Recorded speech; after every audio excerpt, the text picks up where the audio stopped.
ยางฮัดกายแคมคลอง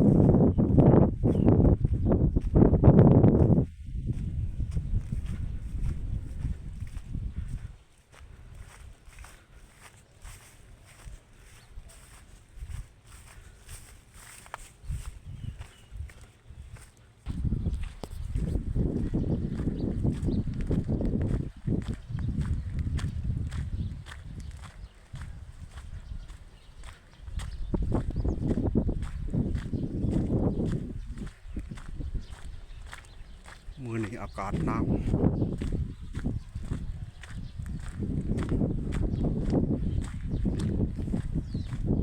ทั้งหนาวทั้งลม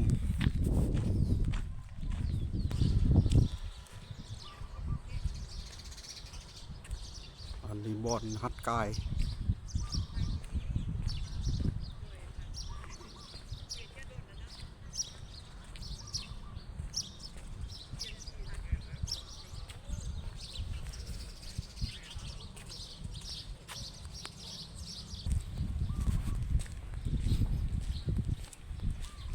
ต้นนี้ยางอยู่ผักลุ่มหรือว่าผักกระไดโอ้มันเป็นผักกระไดเลยเนาะ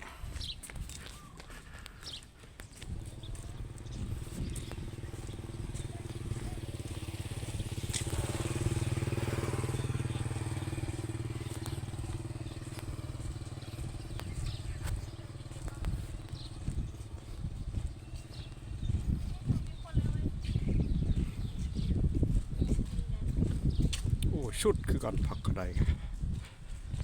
เปิดหอดขานี้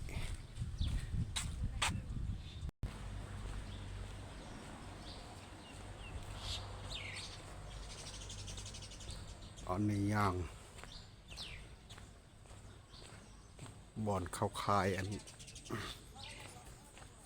คายแกลม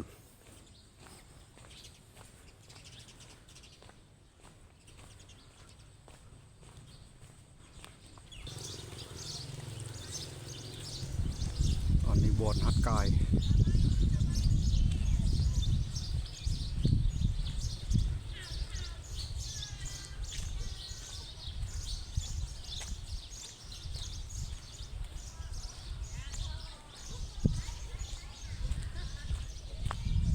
จักชั่วโมงละฮะขึ้นนี่15 นาทีโอ้15 นาทีเนาะ